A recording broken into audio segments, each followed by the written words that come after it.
know or have heard of Mound Park Hospital. Um, if you're a new resident, maybe not so much. I grew up in St. Petersburg, and it wasn't until I really got into archaeology, which was rather late. I was in my early 20s. I knew about Mound Park Hospital. Actually, I had my tonsils out at Mound Park Hospital when I was about 7, but I didn't really know why it was named that way or whatever. So when I got interested in archaeology, of course, I knew about the hospital. I knew it was probably named because there was a mound there, but beyond that, I didn't know a whole lot about it. And as I proceeded in my career, I started gathering information about the mound, and was kind of surprised that there wasn't very much known about the mound itself. But I really didn't get involved in the research on it until about 5 years ago, after I retired and I had some time on my hands. So I really delved into it at that point. And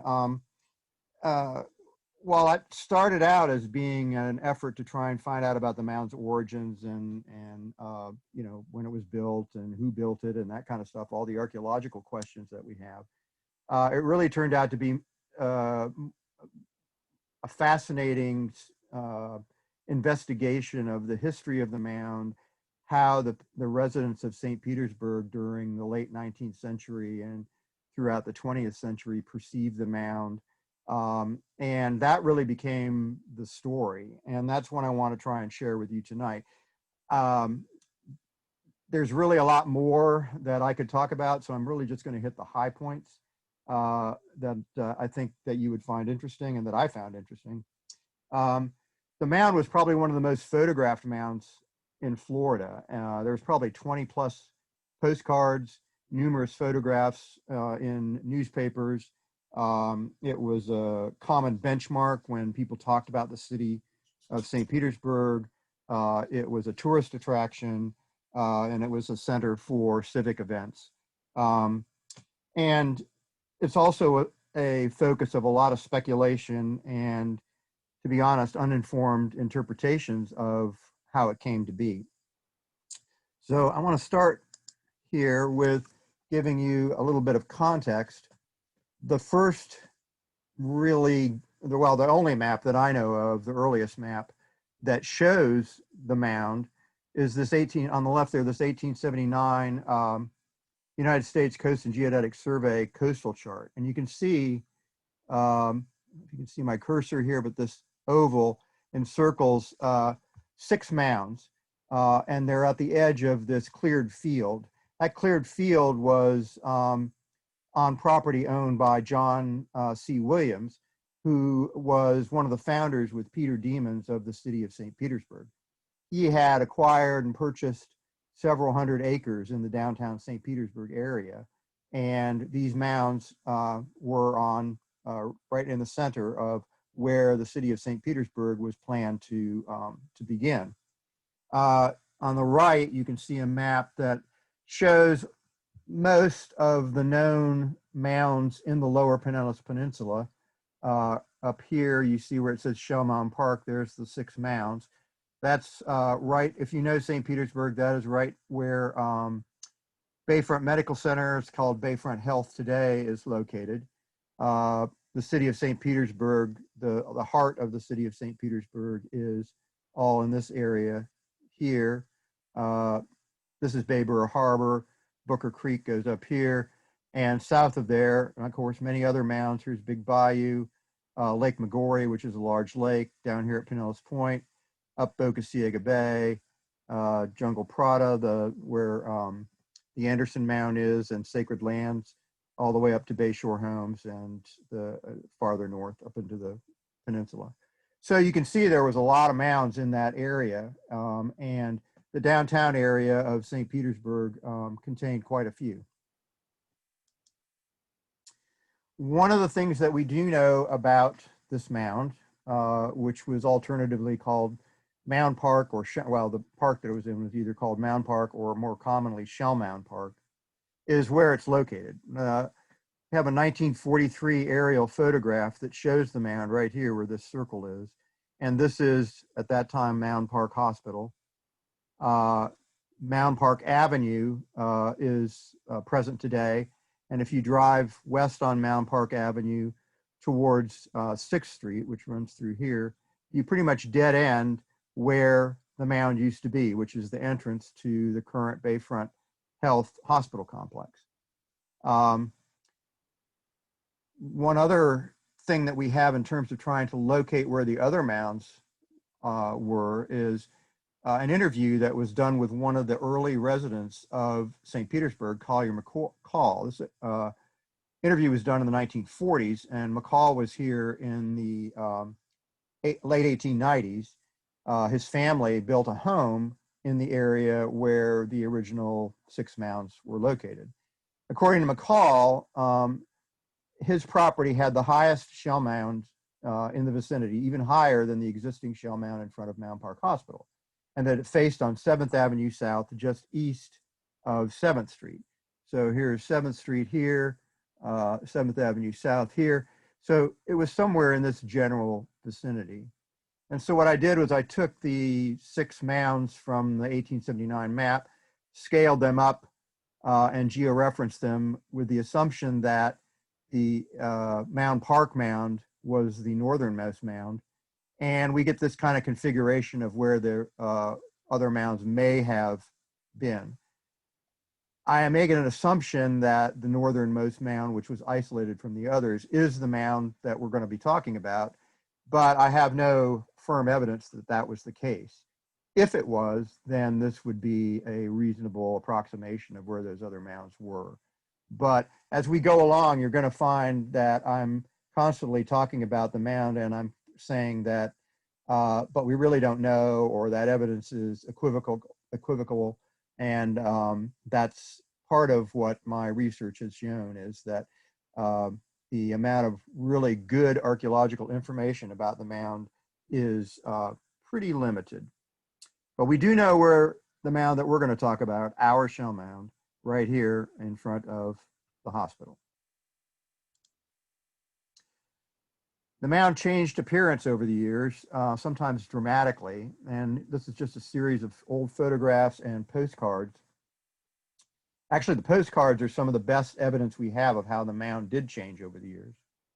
In 1894 and 95, we had, well, in 1894, we knew we had the 6 mounds there, but in 1894 and early 1895, 5 of those mounds were torn down and used for fill to fill in low areas in the city streets of downtown St. Petersburg, which were mostly rutted sand roads and flooded during the rainy season and needed to be filled. So they took those mounds and used them for fill.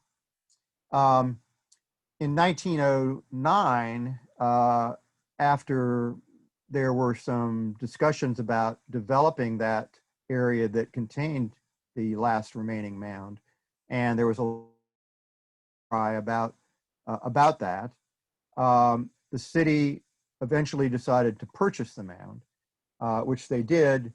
I think the price was about $1,500 for the mound and about 3 or 4 lots around the mound.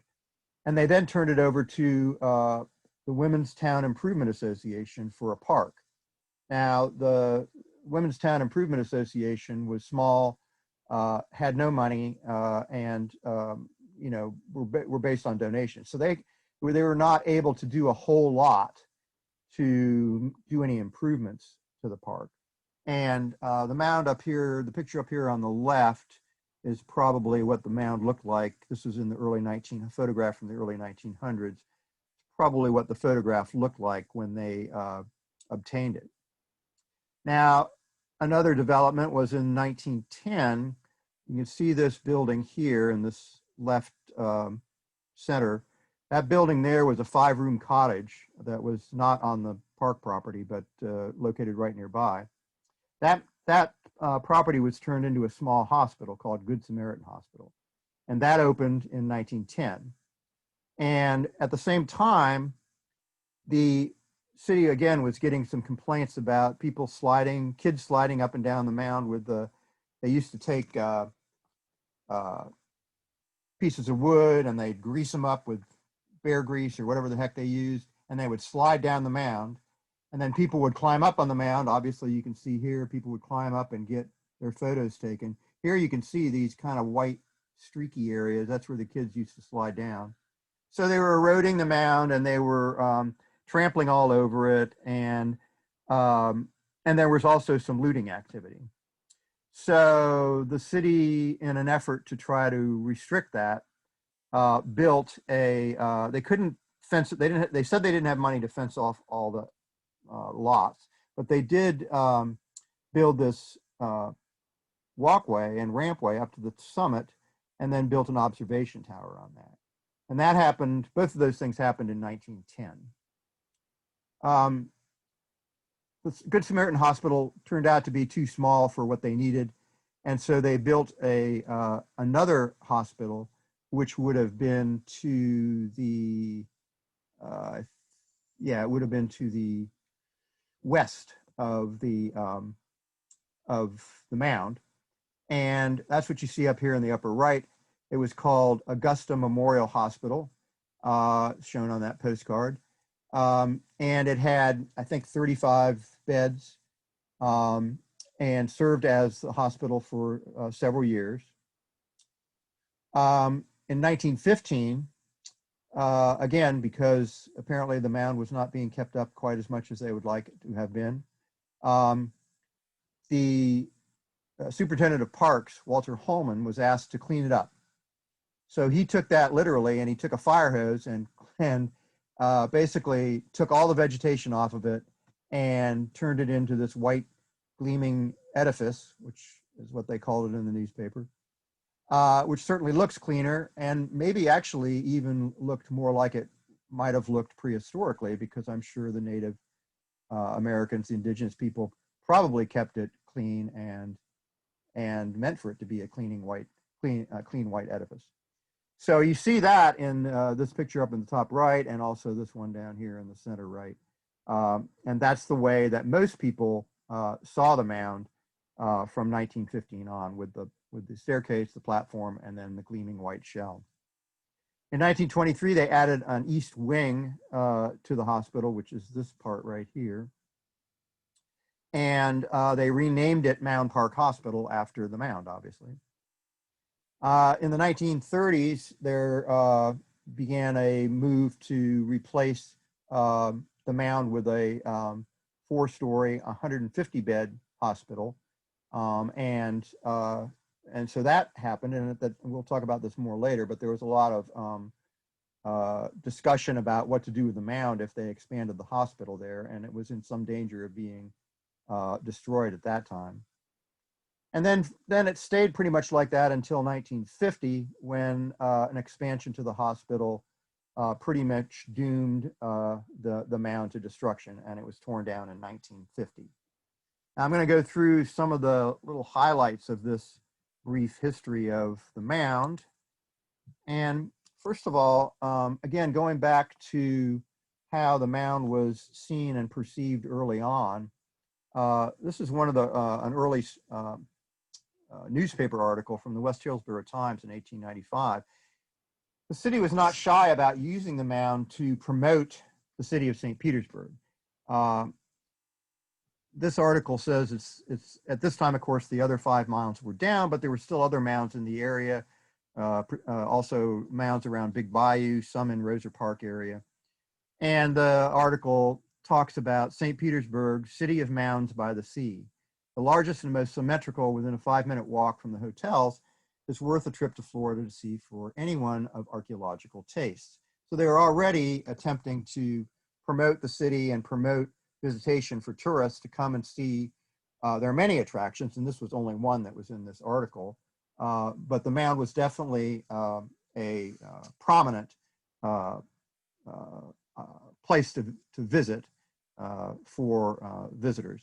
And this 1895 drawing is a kind of a bird's eye view of the mound, and you can see that down over here on the left.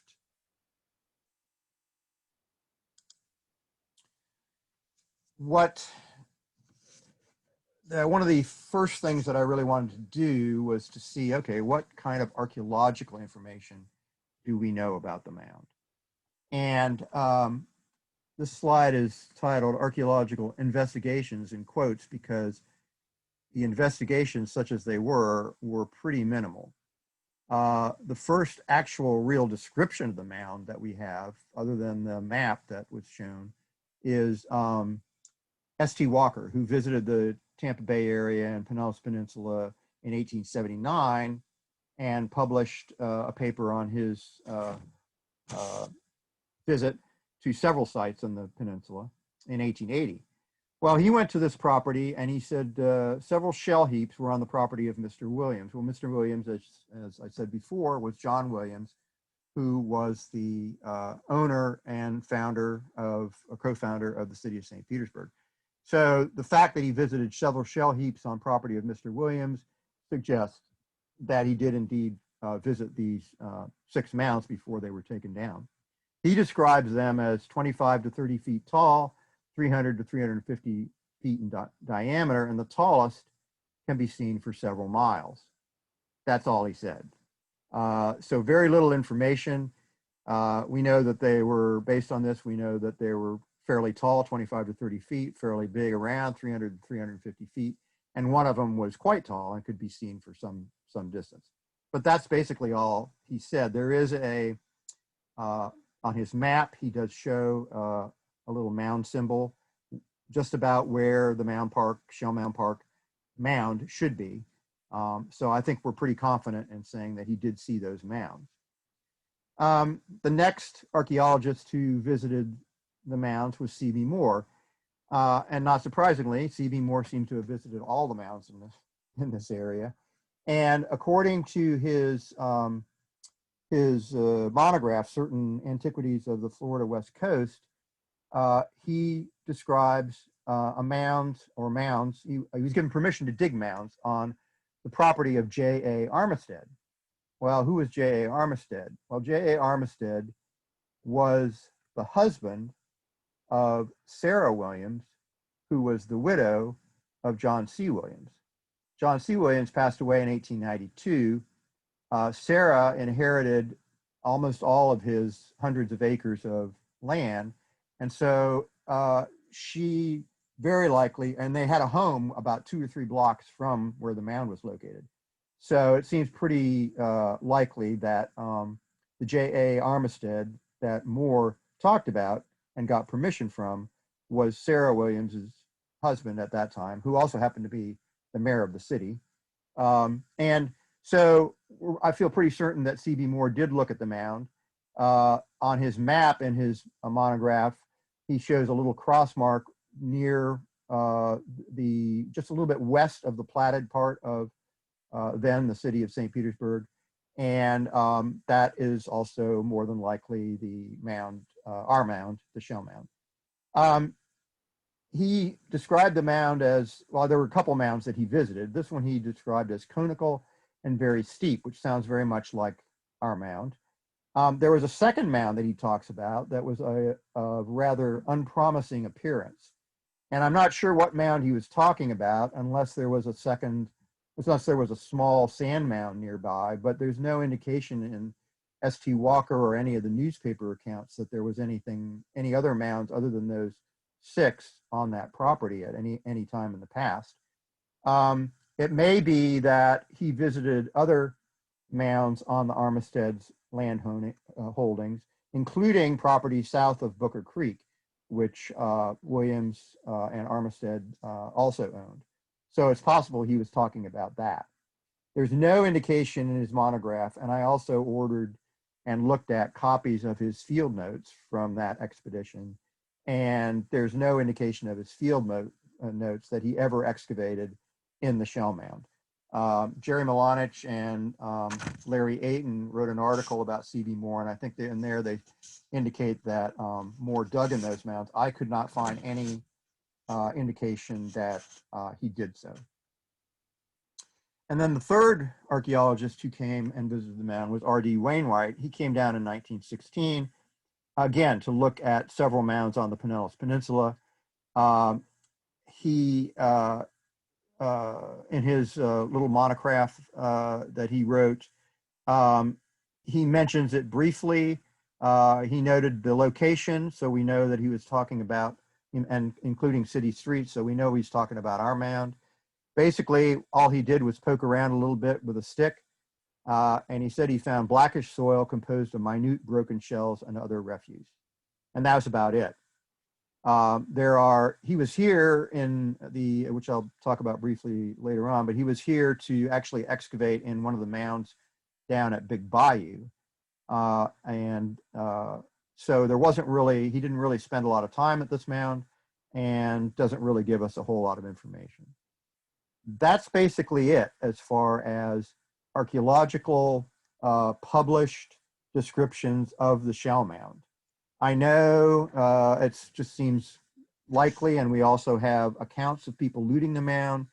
The picture here on the left, you can see potholes here in the mound, and this picture was taken in 1901. And there are several discussions in newspaper articles about people getting artifacts and stuff out of the mound, but of course they never say what it is they found. So we have no idea what anybody who dug in the mound actually found. More recent research in that area have been conducted for development projects associated with the hospital, none of which were done with, or all of which were done after 1950. In fact, the earliest were in the 1970s. So the mound's location was completely gone by that time, and the area around the hospital and around the mound location were shovel tested. I think there were a few excavation units, and basically what people found were lithics going back to the Archaic period, and occasionally a few potsherds.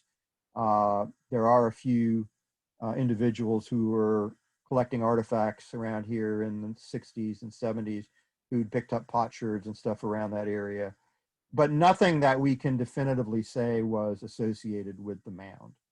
So those projects are also not very helpful in giving us any information about the age of the mound, you know, the cultures that built them, or anything like that. So some of the questions that come up sometimes, and this was a major issue in the 40s and 1950 when they were getting ready to tear the Shell Mound down, was this story that the Smithsonian excavated in the Shell Mound. And just to start, just right off the bat, I found absolutely no evidence that that ever happened.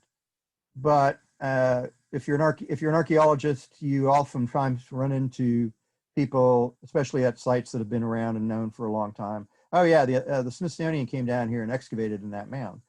Well, you know, the Smithsonian, for the most part, kept pretty good records about this. Most of that stuff was published or at least noted.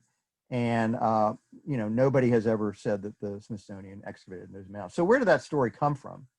Well, I found three possibilities for that, one of which was published in the Tampa Daily Times in 1923. And this was when Fuchs came down to excavate at Weedon Island. And the article on the left says, you know, Dr. J. Walter Fuchs of the Smithsonian Institute, of course, they always say institute when it's actually institution, but be that as it may, they said, workmen today went to work cutting a cross-section out of the huge shell mound that is located south of St. Petersburg. Well, that never happened. Sears excavated at Weedon Island, which was north of St. Petersburg. Of course, it's in the city of St. Petersburg now, but at that time it was north of St. Petersburg. And that, you know, there's no evidence that he worked in that mound at all. Then in 1924, after he did excavate at Weedon Island, there were a series of articles running for 10 consecutive days written by Fuchs, which were basically a reprint of his Smithsonian report on the excavations at Weedon Island.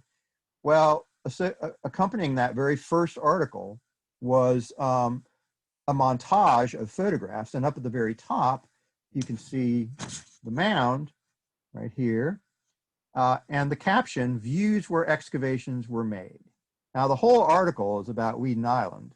And so this is a very misleading statement because you can barely see it, but this is the platform. Here's the stair ramps. Actually, here's even one of the sliding ramps that kids were still sliding down on.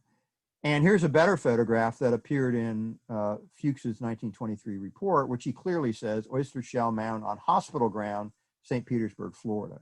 All he said in his reprint and in the original article was this was an example of what used to be several shell mounds in the St. Petersburg area. And then he goes on to talk about Weedon Island.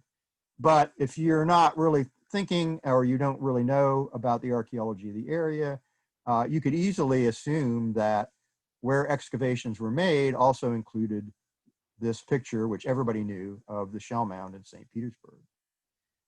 And finally, in 1916, when Wainwright came down here, of course, his visit was in the newspapers, and they talked a lot about his work at Big Bayou. He mentions that all the artifacts that he recovered during his investigations at many sites in the Pinellas Peninsula were all going to the Smithsonian Institute.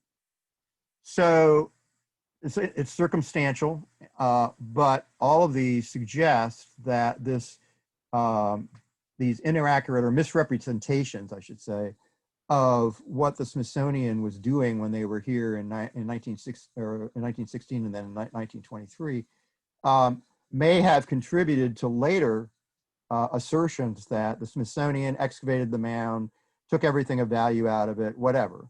And that occurs, those types of comments occur quite commonly in newspaper articles and are expressed by the city politicians, particularly in the late 1940s when they were getting ready to tear the mound down. One of the cool things about this research was looking at how the residents of St. Petersburg viewed the mound. I have a whole bunch of quotations, and I've only just presented a few of them. Some of my favorites, actually. The one at the top actually came, I think it came from that 1879 description, the city of the mounds. St. Petersburg, like Rome, boasts of 7 hills, which are literally 7 Indian shell mounds scattered a few blocks west of the center of the city site. This was the only time that I saw, or the first time that I saw any mention of 7 mounds down there. And this gets repeated again, probably not accurately, in many newspaper articles. Some articles will say there were originally 7 mounds, other articles will say 6, still other articles will say either 6 or 7.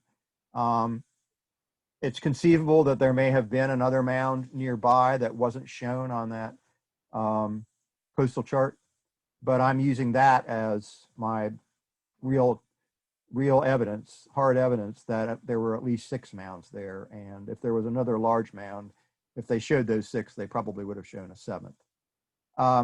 Here's one of my favorites, and probably one of the most prosaic, or yeah. Like the volcanic stack of Mount Vesuvius, lacking only the column of smoke. Seemingly, it must erupt. They don't write them like that anymore. And that's one of the great things about going through these old newspaper articles. When they talk about the size, they make very vague descriptions about the height of a 1-story house. And this one, this lady who wrote this letter says, no one knows who put them there, which pretty much accurately describes the scientific consensus of the day.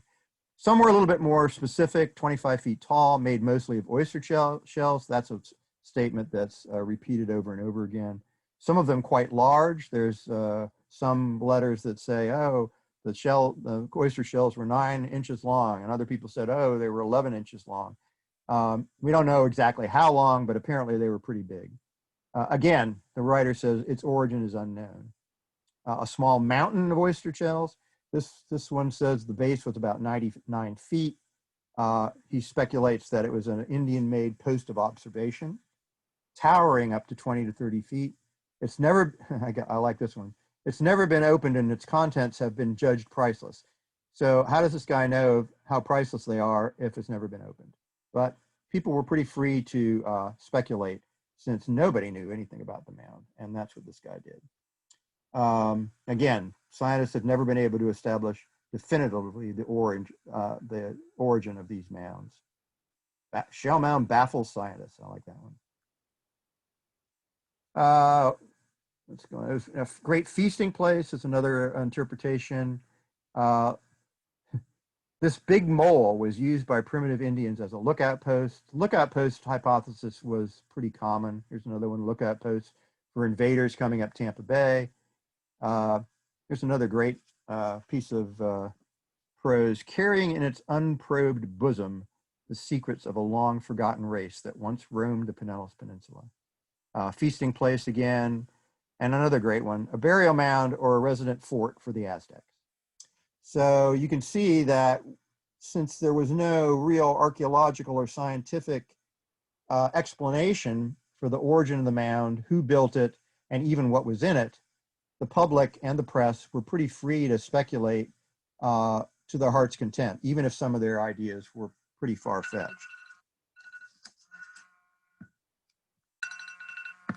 Hold on just a second, my thing is blinking at me. Okay, so here's another story that I wanted to try to figure out, because again, it figures into why the mound was eventually destroyed in 1950. There has been, and Walter Fuller, who was a real estate developer and a historian, was the person who promoted this idea most forcefully. But the first time that I can find that it was talked about was in a letter to the editor in 1937, again, when the hospital was being ready to be expanded. And there was a lot of discussion on whether they should tear the mound down, both pro and con. And this one lady, Mrs. J.W. Cotton, wrote that when she came to the city in 1905, the mound was only about 2 feet high, 4 or 5 feet wide, and 5 or 6 feet long. A short time after, I saw white men hauling stuff there to build it higher. And after that, there was built up stairs in the observation tower. Now, she did argue that they should keep it there, but this seems to be the first time that I've seen any indication that it might have been moved. Walter Fuller, perhaps taking this as an inspiration, also argued for it to have been moved.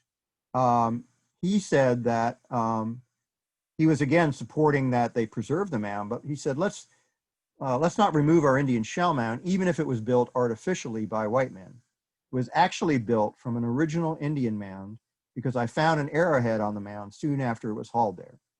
Well, of course, you know, finding an arrowhead on the top of an Indian mound really says nothing about whether it was it's original, whether it was moved there or not, because that stuff can be found even in disturbed context. Fuller repeated this story several times throughout his career, including in his 1970 book on the history of St. Petersburg, and also a little bit more elaborately in a lecture that he gave that I have a copy of, that he gave at what was then St. Petersburg Junior College. And he said the mound was actually not just built up, but actually moved when they did the hospital expansion in 1937.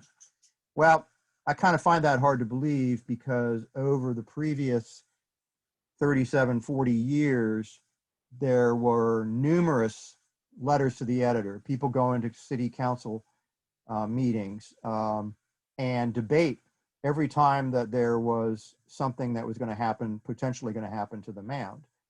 The St. Petersburg Times was also a staunch supporter of preserving the mound and of establishing a city park system. Now, their reasons for this were not necessarily historical. They felt that by having a park and having this tourist attraction down there, it raised property values. However, they were staunch supporters of not tearing it down. If that mound was actually moved to make way for the hospital expansion, surely there would have been something about it in the newspaper, and the local historical advocates would have been writing letters to the editor and going to the council meetings. There's absolutely no evidence that any of that occurred. So I'm a little dubious of Walter Fuller's assertions there. But this comes back to haunt the mound later, as I'll talk to you about it. And finally, what I consider to be a little bit more authoritative than either of those is a letter in response to Mrs. Cotton's letter that appeared the following day by a woman by the name of Florence Bethel Loader. And if anybody knows anything about St. Petersburg history, they'll recognize the name Bethel because John Bethel was an early settler who was here in the 1840s and lived here until, I don't know when he passed away, but he published a history of the Lower Pinellas Peninsula in 1911. So he passed away somewhere in the early 1900s. And Florence Bethel Loader was his daughter. And Florence says she was born at Big Bayou 50 years ago, and this is 1937, so that would have been 1887. And she used to play on the mound, and it was just as high then as it is now.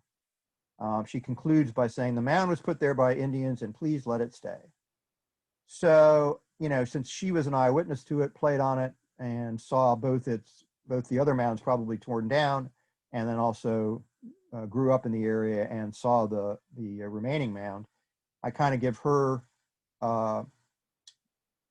testament a little bit more credence than Mrs. Cotton.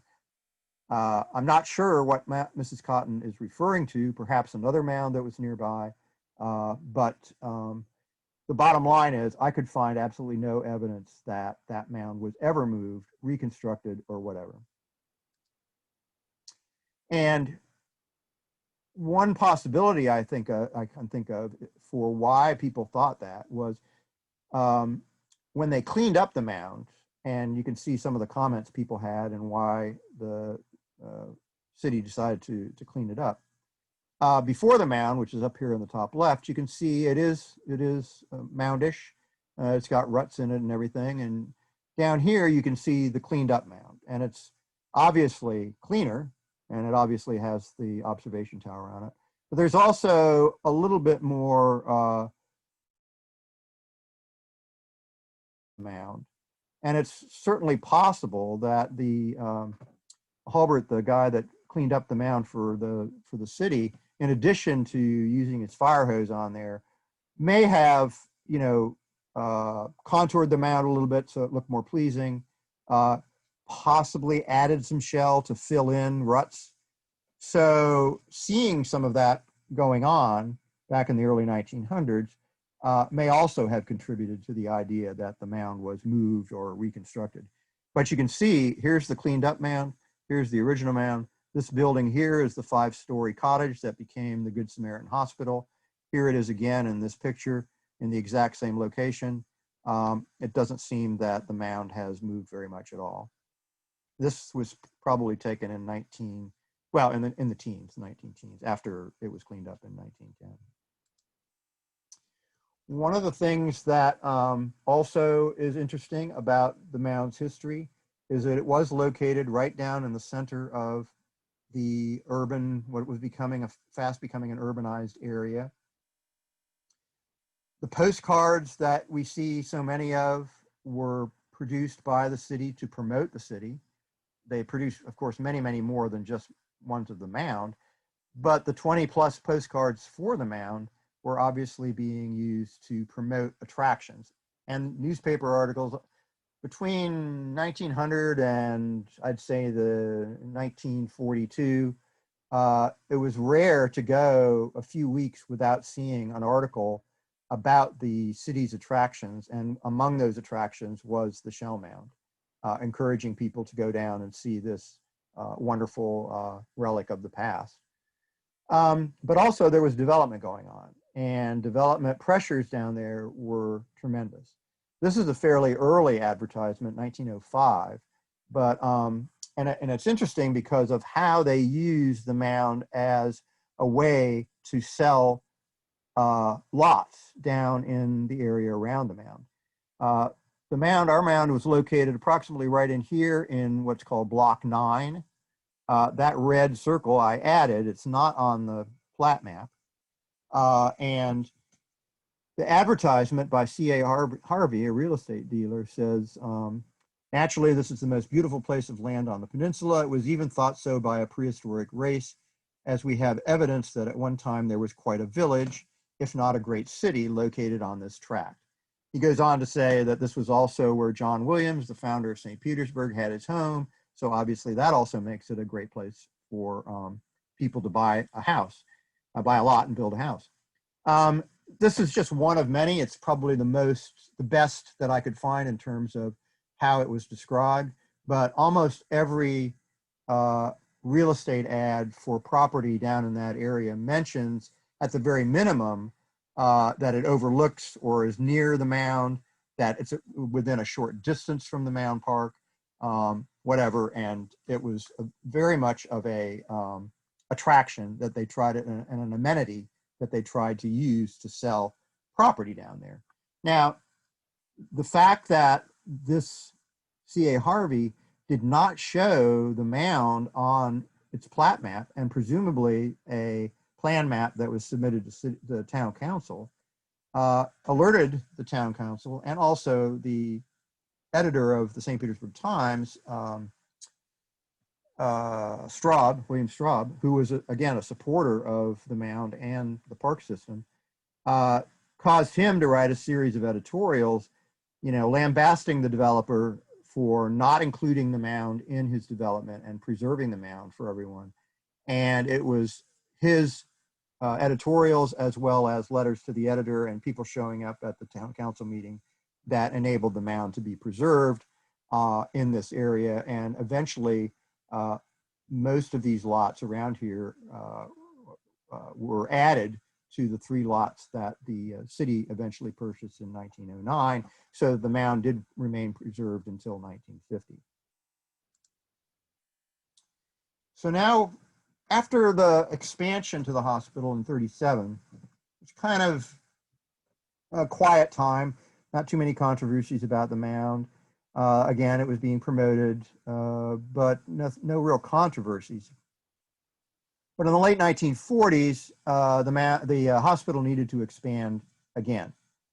And one of the first articles, although there are city council meetings notes where they're talking about it, but the first real good article that appears is in 1948, and it shows where this hospital expansion is going to go.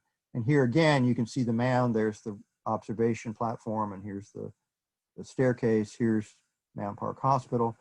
All of this area was slated for a brand new modern hospital.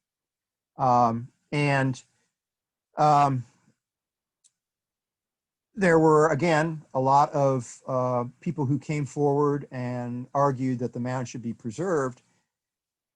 But this time there was a notable absence of support from the press, the St. Petersburg Times in particular. Of course, the St. Pete Times also owned the St. Petersburg Independent. So at that time, they both spoke with a single voice. There were several articles indicating that, again, the Smithsonian had already excavated in there, and so there really wasn't anything of value. One article stated that the Smithsonian had moved the mound. And they were saying that progress has to happen, and we've had a debate about this, and better health of the residents takes priority here, and we need to have a new modern hospital. And so they were arguing that it's time for the mound to go. And finally, in July, the town council, or the city commission meeting, I guess at that point, on July 7th, voted to unanimously to tear down the mound and make room for the hospital. An similar article ran in the Tampa Tribune that same day. In going through some of the newspaper articles about this time, and the people who were trying to preserve the mound, one of the best ones I ran across, if pretty infeasible, was an attorney for the county, not the city, but the Pinellas County attorney, John Blocker, who was the son of an early resident from the early 1900s, also John Blocker Sr. He was interviewed by Dick Bothwell of the St. Pete Times. And Blocker's recommendation was that they should build they should build a hospital around the Shell Mound and keep the Shell Mound in the lobby of the hospital with, you know, murals and stuff on the walls around it depicting the mound's history, such as it is, and the history of St. Petersburg. I found this to be pretty innovative, but also pretty unfeasible in a hospital, which is supposed to be somewhat sterile, to have a dirty shell mound in its lobby. And this was in February of 1949, and it was brought up at the next city commission. Well, the next city commission meeting, it was offered as a suggestion at the commission meeting, but the commission refused to take it up as an agenda item, so it never got discussed. Probably for the better, although I appreciate Blocker's attempt to come up with a creative solution for preserving the mound.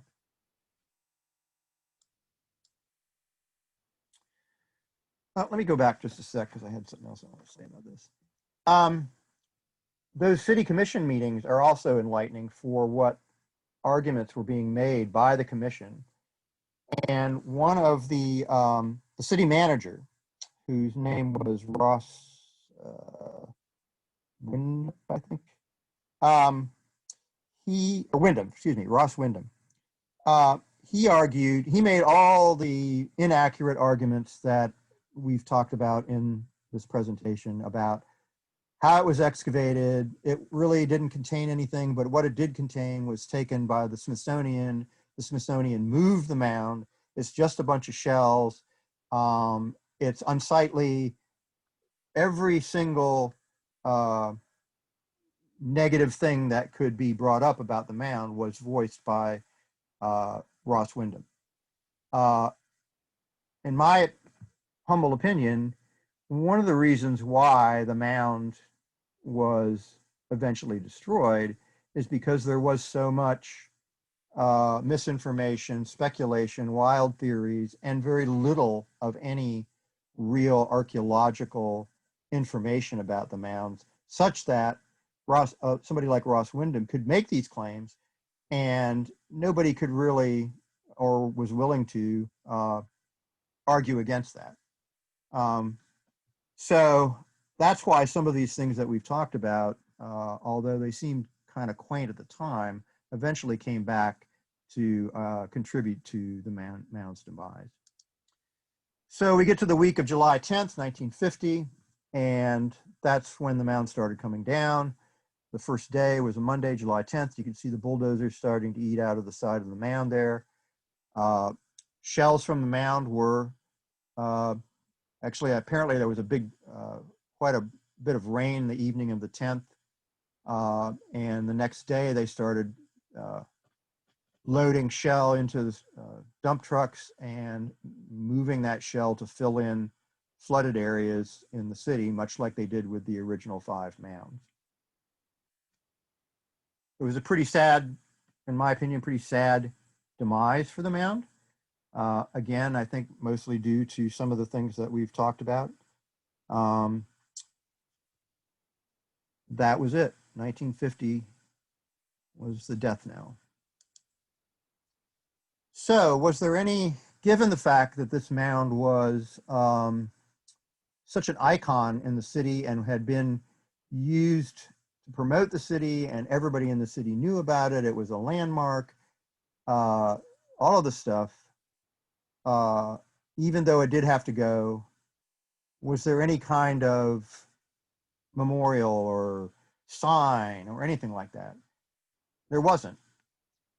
It took an artist who wasn't even from this area, Antonio Martinez Andres, who moved to St. Petersburg from Cuba in 1960 to paint a 4x6 beautiful painting of the mound based on postcards. You can see he used the ramp and the observation tower, but he set it in a kind of primitive setting with the vegetation all around it. And he presented this to the hospital to hang in the in the hospital lobby, kind of to memorialize the mound and the hospital's history. At this point, it was still being called Mound Park Hospital, even though there wasn't a mound there. It was in the hospital. It did hang in the hospital for a while. And I don't know how long. I've not been able to figure that out yet. But I tried to run down where that painting was because it's obviously no longer there. I'd been in the hospital recently and I couldn't find it. So I ended up calling the hospital and finally getting somebody who would do some legwork for me. They couldn't find the painting.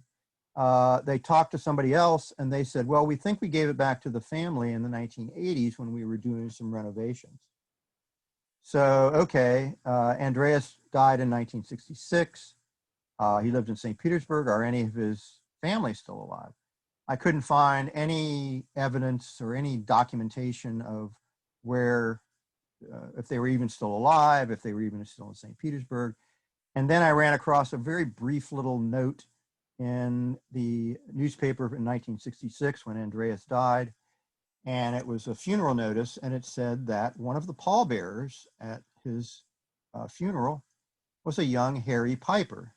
Now, Harry Piper, for those of you who don't know, became an archaeologist, and I actually worked for Harry for 12 years at Piper Archaeological Research in St. Petersburg.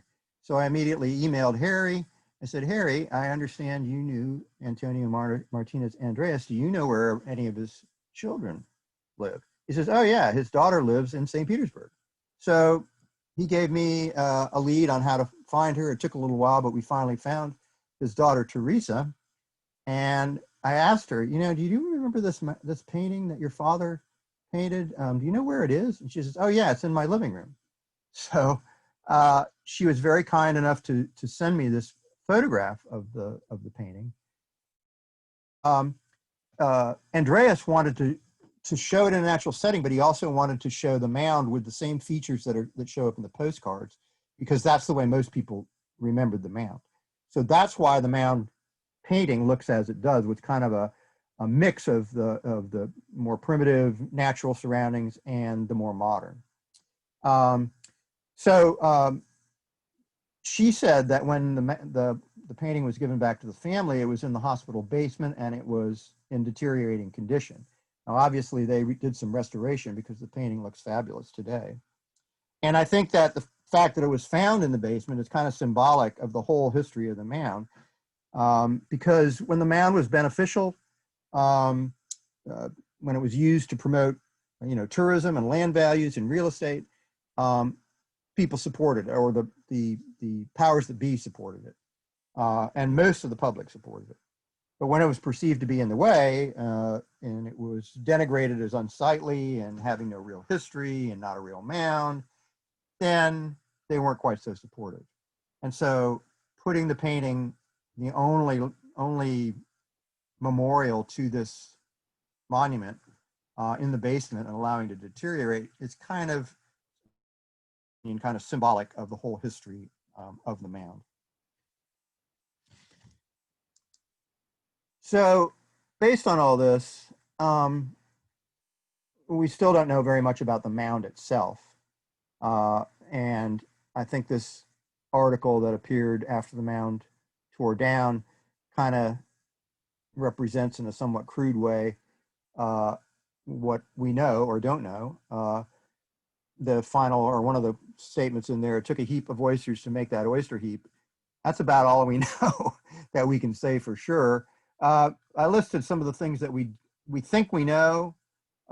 We do know it was probably one of 6 mounds in a group that overlooked Booker Creek in Tampa Bay.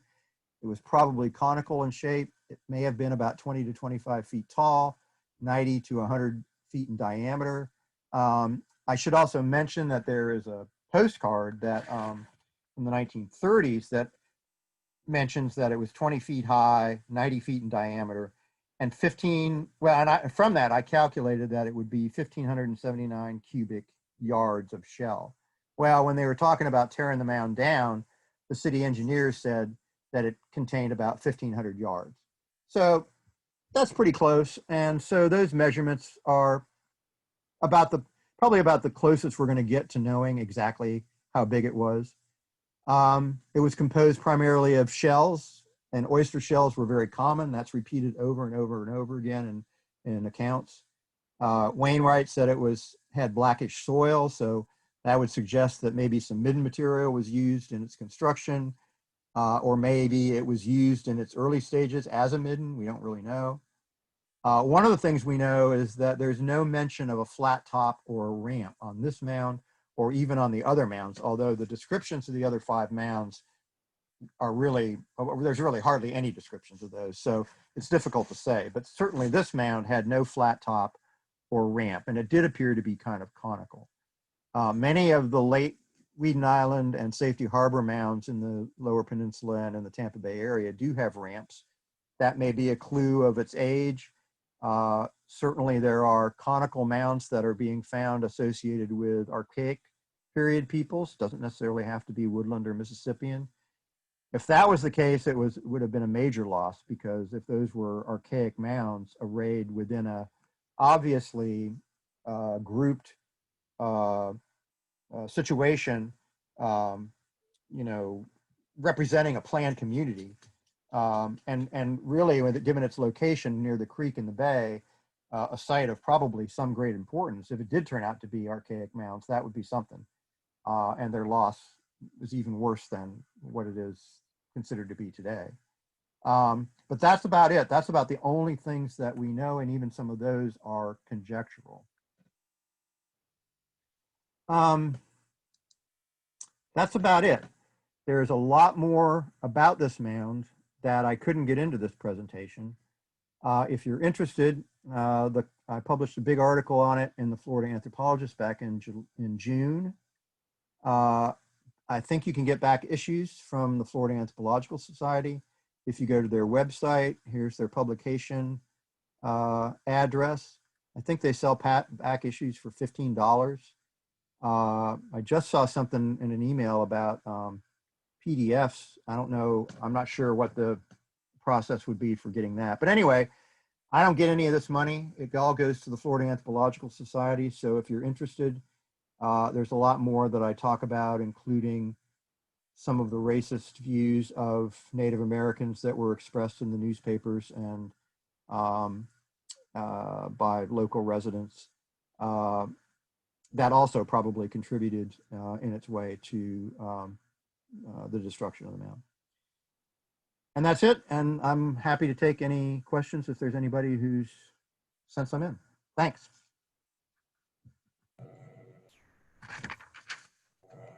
Well, there aren't any questions in the chat right now, but would anybody like to add one?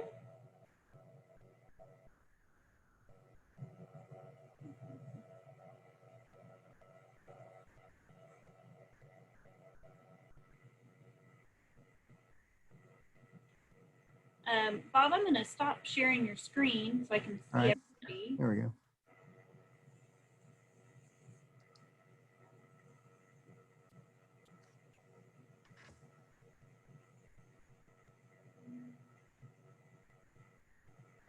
Okay, anybody?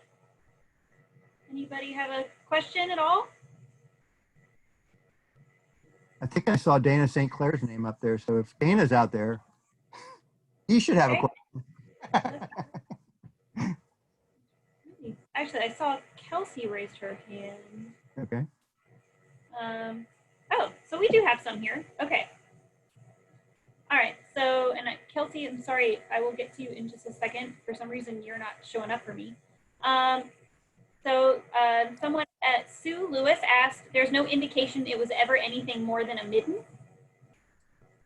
I can't say that. My feeling is that those were constructed mounds in a patterned situation. I don't mean that they necessarily were all made at exactly the same time. They may have been made over an extended period of time, but there obviously was some structure, some arrangement to them. And they may have been made of midden material taken from somewhere else, or they may have had living areas on them that created midden within the mound context. But we really, honestly, don't know what they were for. Nobody, one of the things is that nobody has ever mentioned burials, for one thing. And I would have thought that if they didn't mention anything else, burials would have been mentioned. I should have said that when the mound was taken down in 1950, the superintendent of parks, Boyd Hill, told the St. Pete Times that no artifacts or human remains were found in the mound. Again, you have to take those kinds of comments with a grain of salt. First of all, I doubt that Boyd Hill was out there every day. Second of all, knowing construction workers, if they found any interesting artifacts, they probably would have pocketed them, never know about it. I'm sure if, well, I can't say I'm sure, but I would guess that if human remains were found and people recognized them, somebody might have said something about that. But, you know, who knows? So I'm reluctant to say that they were only used as middens. I honestly don't think that was the case. But again, we just really, really don't know what they were used for or intended for. Okay, next, Becky asked, did C.B. Moore die in that hospital? Thanks, Becky. I forgot to mention that. Yes, that's one of the weird, there are a bunch of little weird coincidences, including Harry Piper being indirectly associated with this. C.B. Moore actually wintered in St. Petersburg. He kind of retired from his excavating expeditions in the late 1920s, and he wintered in downtown St. Petersburg from 1928 until his death. He would go back to, I guess, probably Philadelphia. I think that's where he was from, in the summertime. But then he would come down here in the wintertime, and his house is still there on Bayshore, Bay Street, whatever, I can't remember what it's called there. But anyway, his house is still there, or the house he lived in was still there. And when he passed away in 1936, he passed away in Mound Park Hospital. So that's kind of a ironic piece of history related to the mound, a mound that he didn't think was interesting enough to excavate. Probably because by that time, Moore had realized that big shell mounds didn't contain the kinds of really ornate, cool pottery and really interesting exotic artifacts that is what he was looking for. Those were found in burial mounds primarily. And so it's likely that he saw this big shell mound, thought it was kind of cool, but decided not to waste any time excavating it. All right, so we do have some more questions. Pat Fling asked if there is a plaque or anything remembering the mound in the location now. No, there is not. That was a simple answer. I think there should be. I would like, it would be great if it would be up to the, it's Teresa Andreas Coriel is her married name. It would be up to Teresa and the family if they wanted to donate or loan the painting back to the hospital. But given their not great treatment of it originally, I don't think that's going to happen. But it would be nice to have a sign down there. It would be nice to have some recognition that, because this was a major site. I mean, we talk about Weedon Island, we talk about Jungle Prada, we talk about Pinellas Point. People rarely talk about the mound down at Mount. I think that's a shame because it was obviously some sort of major site. That we don't know anything about it is a shame, but it should be recognized, and that would be a wonderful thing to do. So. Okay, our next question is from Kelsey. She asks, how do you think it compares, in your opinion, to other very large shell mounds, i.e. Shaw or Bullfrog Creek around Tampa Bay? Is this Kelsey from Yes, Kelsey Kreis. Kelsey from CGCAS? All right. Hey, Kelsey, we haven't seen you in a while. Okay, so I think it compares very favorably. Again, we don't know much about it, but again, all these things that I've talked about in terms of the size, the layout, the advantageous position, the fact that Booker Creek has got sites all along it, that probably some of those are related to uh, the Shell Mound. Even though a lot of those are destroyed, there are still some in people's neighborhoods. The whole Big Bayou complex, we have no idea. Again, almost all those mounds, I guess, are gone. And so we really have no idea how it relates to those.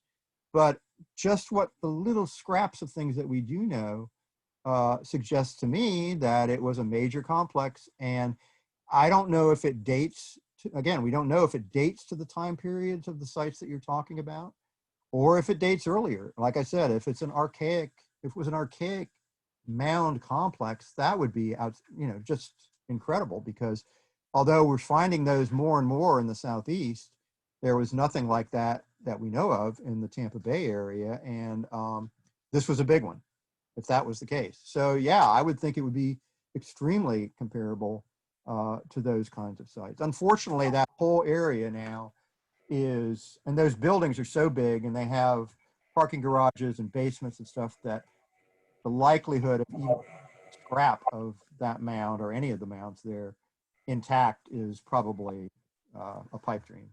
But as far as comparable, probably so. Well, and Bob, I didn't mention, but Lou Claudio asked a similar question, asking about comparing it to the Anderson or Narvaez mound.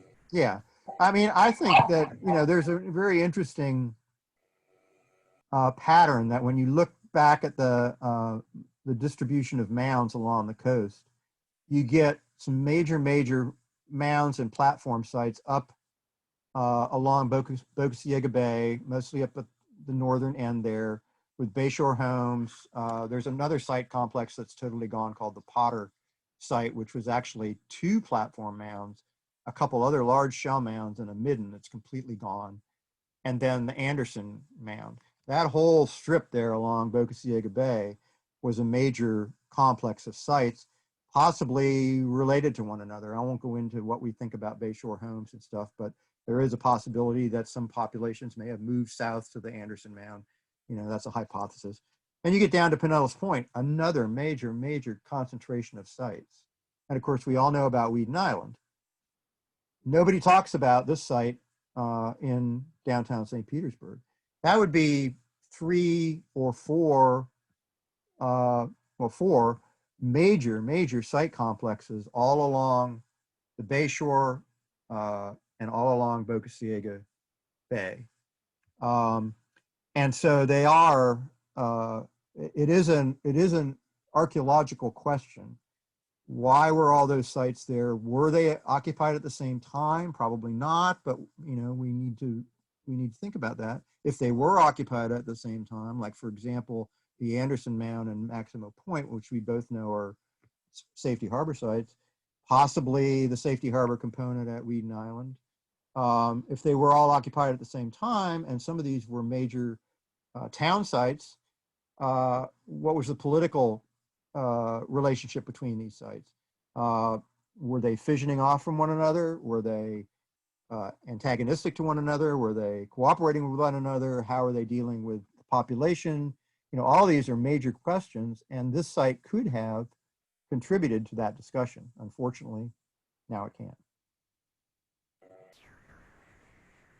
All right, and we just have one more question from Linda Allred. She just asked which hospital building is the one that sits on the mound location. It's the entrance to the current hospital. If you go south on 6th Street, I'd have to look at the map and see where it crosses. Mound Park or Mound Place, whatever it's called, south, dead ends into 6th Street. And where that dead end is, where that T is, on the west side of that is the entrance where you physically walk up the steps to go into the hospital. That's where the mound was. Right, we did actually have a last minute question from Dennis Pearson. He asked if anyone kept shells from the mound as souvenirs. Is there not even a single existing piece that can be definitively attributed to the mound? The answer to that is I know, as far as I know. Um, there are, like I said, there's one artifact that's in the St. Pete Museum of History, which is just a projectile point that was found on a property right nearby. The archaeological surveys, particularly for the All Children's Hospital, there are lithics and stuff from there, but none of them can be definitely associated the with the mound. Now, I have tried to talk to people in the collector community. There may have been people like Major George Robinson, who was alive back in the 1920s and who knew everybody and probably had been down there. And obviously people had looted in the site in the 19th and early 20th century. Who knows where those artifacts are? And it would be great if somebody found a cigar box in their attic that said, the Shell Mound. And if anybody finds that, contact me. But I have not found anything that says that. All right, well, that looks like it's the last of the questions. There are many, many thank yous in the chat for Bob to look at. And I just wanted to say thank you so much to Bob for giving that great lecture and for everyone for coming. And I did unmute everybody, so if anybody wants to come on and just say a quick thank you, it might be a little crazy, but if anybody wants to say anything, I've unmuted you, and I'll stop the recording, but I'll keep it on for another 5 minutes if anybody wants to say a thank you to Bob. But thank you, everyone. Well, thanks, everybody. I really appreciate it. Thank you. Thanks, Kelsey.